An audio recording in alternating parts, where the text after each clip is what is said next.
this is Carissa from Inky Fairy Designs, back with another Brutus Monroe project this week. And I created this cute little card using our June stamp of the month as well as stencil of the month. And we were challenged to create matching envelopes on our color companion alabaster white envelopes. They're A2 size, which is great because that's the size card I love making. But so that's the stencil of the month. This is the stencil of, or the stamp of the month. So cute. Have a mice day. I love a good pun. And that mouse is just so stinking cute. So here's the envelope. I went ahead and made my card off camera, but I'm using the same technique that I used on the card to create the envelope. I pulled out 2 different colors of Distress Oxide inks, Peacock Feathers, and Dusty Concord. And now I'm going to lay my stencil on top of my envelope and try to figure out where I want this design to be. I don't want to fill up the whole envelope. I've created some envelopes art in the past, and I've done them all different kinds of ways. I've done them with mixed media, using lots of paints and stuff like that. And when I do something like that, I kind of mask off where I want the address. Like I mask that off so I can leave room to add that on there. And then I'll do, all the things around it. But this one I decided I'm not going to mask it off or anything. I'm just going to focus the design on the lower left-hand corner and bottom of the envelope. And so I didn't even bother taping up the right-hand side because I'm really going to focus on that part right there.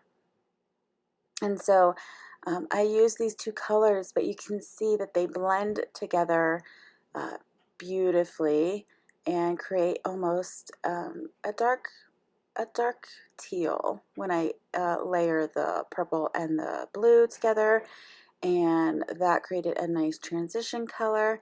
So I like to keep it simple sometimes and not use a ton of colors, but just pick out 2 of my favorites that I know are going to work well together, and then just use those and add the ink through the stencil. I absolutely love this stencil. I didn't talk about it too much yet, but it is gorgeous.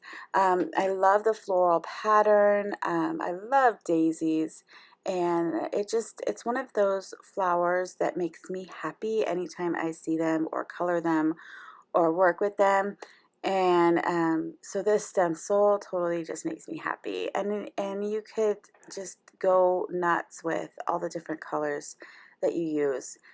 You can use it for all kinds of different things. Like I said, it's a mixed media stencil. It's meant for all of the different mediums that you love. So I really like how that turned out. I just did a very simple blending and kept it very soft so it kind of faded out into the middle.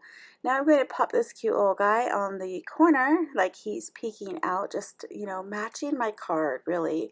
I just wanted something to match my card. I think it's fun sometimes to do that when you create a card and you create this envelope to put it in and mail it that matches, and so your recipient, it's always fun to get snail mail in the mail anyway. I know I love it.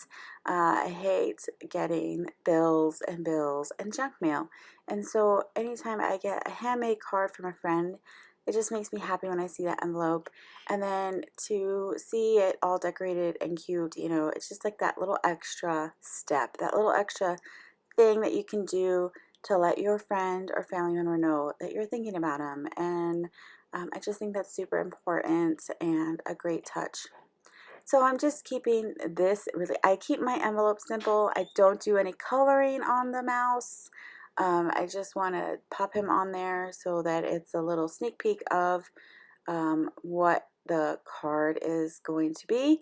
And then I am pretty much done with the envelope, just like that. So I did color the mouse on the card. You can see I used some Copic markers. I just kept it very simple though. A couple of grays, a couple of browns, some pink in the ears.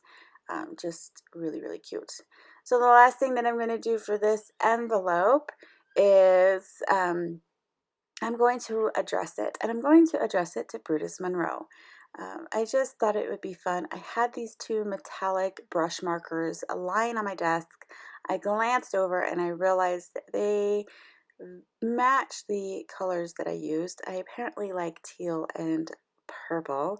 I mean, that's really not a secret, and it's not a shock to me that I would have these markers and that I would pick these colors. So I decided to just letter very loosely the Brutus Monroe in the purple and the teal to match my envelope.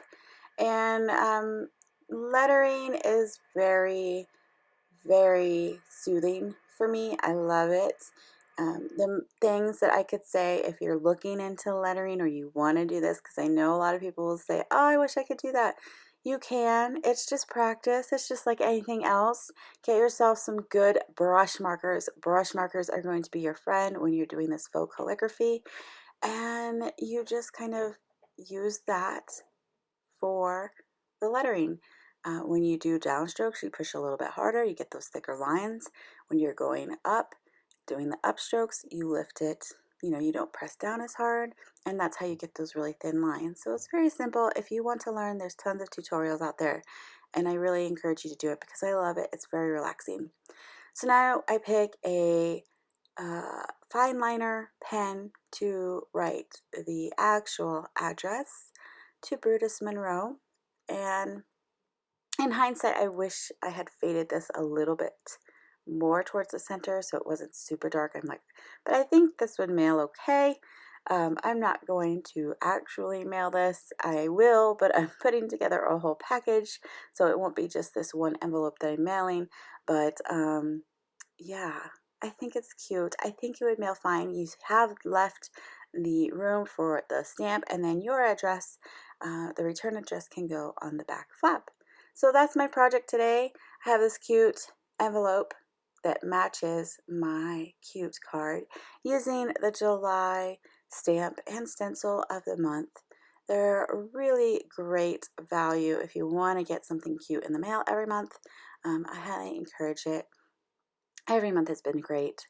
So this is a close-up. You can see all of that beautiful blending. And it was super simple. I mean, I kept this video in real time.